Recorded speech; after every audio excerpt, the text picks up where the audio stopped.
Depuis le Moyen-Âge, l'église est l'un des bâtiments les plus importants de la communauté. Repère géographique mais aussi temporel, elle rythme les grands événements de la vie et appartient à tous. Cependant, la diminution de la fréquentation cultuelle et la crainte du vandalisme ont entraîné la fermeture de ces édifices. Mais c'est oublier la volonté qu'ont les équipes locales d'entretenir, valoriser et animer ces bâtiments. Alors pourquoi les fermer? Partons à la rencontre de ces bénévoles qui œuvrent chaque jour pour la sauvegarde de ce patrimoine.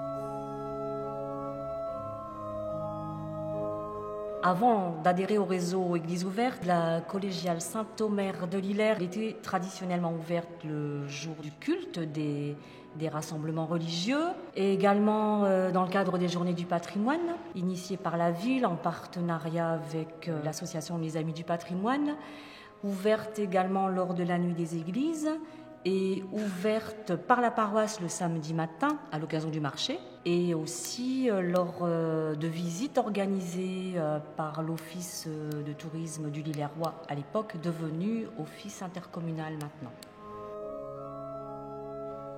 Une fois arrivé maire ici, j'ai pris conscience que tous les biens de la commune devaient être entretenus par la commune. L'église en fait partie. Elle était à l'abandon depuis assez longtemps pour qu'aujourd'hui je m'y intéresse. Avec le bilan sanitaire, on s'est rendu compte de tous les travaux qu'il y avait à faire dans l'église. Il nous fallait monter des demandes de subvention. Ce que j'ai fait, mais de demandes de subvention, il faut avoir une bonne raison de dire je demande une subvention pour réparer une église, mais qu'est-ce qu'on y fait dans cette église? À l'époque, c'était une messe tous les 2 mois. À partir de là, elle était toujours fermée. Elle intéressait qui? Je pense que les subventions auraient pu partir ailleurs. Donc pour enrichir mon dossier, je me suis rapproché des sociétés style réseau Église ouverte. Je me suis rapproché des donateurs, la Fondation des Bâtiments de France, qui est venue aussi nous aider, nous épauler, d'une ouverture, création d'une association pour récupérer des dons. C'était les priorités. L'association Les Amis du patrimoine de Tramcourt a été créée en août 2014 dans le but de rénover cette église. Pour cela, tous les ans, nous organisons un concert au mois de mars, composé principalement de musiciens et d'une chorale. Et ensuite, nous animons les journées du patrimoine. Là, nous laissons ouverte l'église le samedi et dimanche. Le samedi, nous faisons une visite guidée l'après-midi, suivie d'un petit film qui raconte l'histoire du village. Et le soir, nous organisons une petite promenade dans le village avec des torches. Et on raconte des petites histoires qui font peur ou qui sont agréables. Donc là, c'est gratuit. Les gens donnent une participation pour l'église. Et le lendemain, nous organisons une visite guidée et l'église est ouverte toute la journée.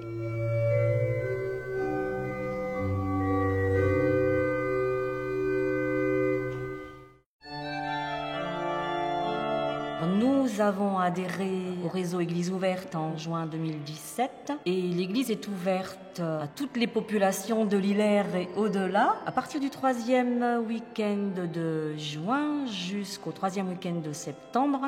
La population lillerroise visite l'église. C'est le constat qui a été fait lors de l'enregistrement des visiteurs durant tout ce temps d'ouverture, chaque week-end.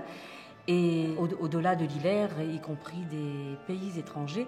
Mais nous avons eu l'agréable surprise de se rendre compte que la population lillerroise s'est appropriée ou réappropriée son édifice qui est digne d'intérêt puisque c'est un édifice roman, le plus grand au nord de Paris. Lillers avait la chance de travailler depuis un long moment déjà de façon partenariale avec la paroisse de Lillers. Ensuite avec une association qui s'appelle Les Amis du patrimoine qui a été créée en 2004 et qui est attachée à son patrimoine digne d'intérêt et aussi au réseau de paroissiens qui ont bien volontiers voulu rejoindre ce dispositif. Associés au service culturel et patrimoine de la ville de Lillers, les membres bénévoles, sont au nombre de 25, c'est quand même important, il faut le souligner, étaient un petit peu timides à l'idée de recevoir du public. Qu'est-ce qu'on allait pouvoir leur dire, de quelle façon aborder la réponse, parce que c'est quand même très spécifique. Eh bien, grâce au réseau Église ouverte, on a pu mettre en place des sessions de formation très bénéfiques. Je pense qu'aujourd'hui, ils sont bien plus à l'aise et je pense qu'ils parlent de leur église et des objets classés aussi qu'elle abrite de façon très spontanée, très tranquille. Il faut vraiment suivre ce dispositif parce qu'il faut le mettre en place. Il faut une certaine rigueur, la rigueur dans le planning des permanences, la rigueur du retour des petits désordres qu'on pourrait constater au fur et à mesure des permanences, la remise des clés, etc. Et pour que la ville de Lillers soit aussi très réactive, le réseau d'Églises ouvertes a été facilement rejoint par toutes ces bonnes volontés.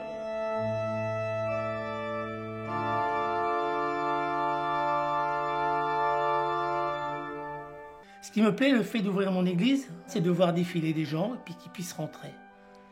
Et j'aime bien aller, quand je vois des gens qui sont dans l'église, aller à leur rencontre, discuter un peu avec eux. C'est très important.